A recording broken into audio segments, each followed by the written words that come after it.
Bonjour à toutes et à tous et bienvenue sur le site du projet Vélo sur la page du simulateur de la consommation d'un vélo sur une année. Alors, cette vidéo est un petit logiciel pour utiliser le simulateur. Le simulateur est ici, à droite. Pour commencer, on clique une fois ici sur le curseur pour qu'il clignote. Maintenant, on peut lire les questions. Alors, la première question, c'est quelle capacité de batterie envisagez-vous pour votre vélo? Pour un vélo normal, ça sera à peu près soit 500 Wh ou 1000 Wh, mais c'est pas encore décidé, donc vous pouvez taper ce que vous voulez, ce qui correspond le plus à vos besoins. On va taper 700 Wh par exemple. La deuxième question, c'est combien de kilomètres faites-vous chaque jour?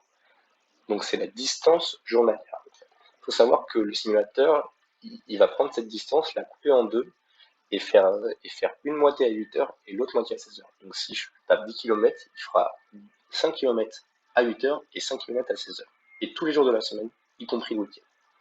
Donc on utilise le vélo tous les jours. Donc je tapais 10. La troisième question, le niveau moyen sur votre trajet. Donc 0, ça signifie que votre trajet c'est sur du plat. 500, c'est très montagneux. Et après, si vous êtes au milieu, vous pouvez faire un entre-deux. Par exemple, un peu vallonné, on va mettre 100, 100, 100 mètres. Je rentre 100 et j'appuie sur Entrée. L'avant-dernière question, c'est le poids additionnel sur le vélo. Donc si vous avez un passager en plus, à peu près 80 kg, et imaginons 50 kg de bagages, ça fera du coup 130. Donc là, hop, on rentre 130. Et la dernière question, c'est votre zone climatique. Alors pour la zone climatique, il suffit d'utiliser la petite carte qui est ici, trouver votre département. Donc par exemple, si j'habite à Orléans, le 45, donc la couleur, la turquoise, et là, on a le nom de la zone climatique. Donc là, je devrais taper H1B. Encore, ça sera H3, au Pays-Bas, ça sera H2C. Donc, étant à Orléans, H1B, il faut le taper en minuscule. Donc, hop là, H1B, on clique. Et là, le simulateur va pouvoir fonctionner, afficher du coup un graphe et les données. Donc, les données, c'est le nombre de rechargements qu'il va falloir sur secteur sur une année. Donc, par exemple, là, il dit qu'il va falloir recharger 16 fois dans l'année. Ça va nous coûter 2,15 €. Et la couverture solaire du vélo, c'est 80%. Alors la couverture solaire, c'est finalement l'autonomie face au secteur. Donc si c'est 100%, ça veut dire qu'on est totalement autonome et qu'il n'y a pas besoin de se brancher.